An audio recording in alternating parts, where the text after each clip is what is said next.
Après 2 semaines de formation à Genève sur les droits humains, la gestion de projets et le plaidoyer international, le groupe de jeunes béninois est revenu au pays avec un engagement fort envers le partage de leurs connaissances.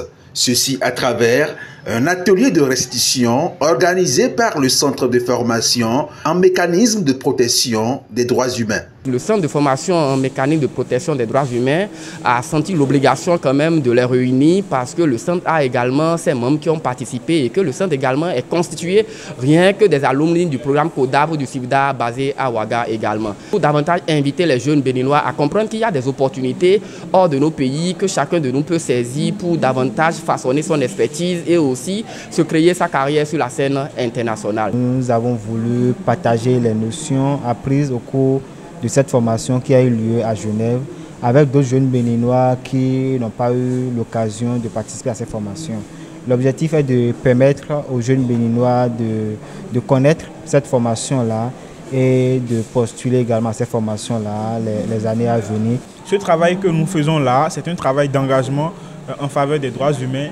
Et la raison pour laquelle nous le faisons également, c'est que la question de la protection de la dignité de la personne humaine, la protection de l'égalité, de la liberté et l'assurance de la justice, du droit à la justice pour chaque citoyen est très préoccupante à notre niveau. Cet atelier offre aux participants une immersion dans le monde des droits humains avec des sessions interactives sur la gestion de projets et le plaidoyer international, ainsi que des rudiments nécessaires pour faire partie de la prochaine vague de jeunes bénéficiaires du CODAB.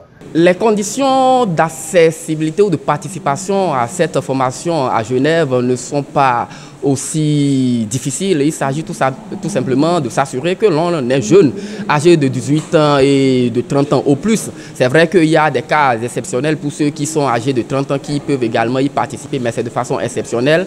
Il faut d'abord montrer quand même un intérêt à la formation, c'est-à-dire présenter un projet innovant qui sera analysé et étudié par l'équipe de sélection.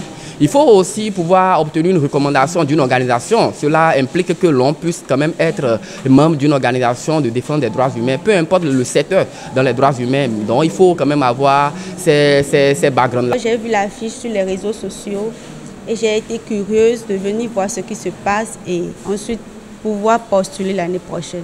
En permettant aux jeunes béninois d'accéder à ces connaissances, le Centre de formation en mécanisme de protection des droits humains contribue à forger une nouvelle génération engagée et consciente de ses droits et responsabilités.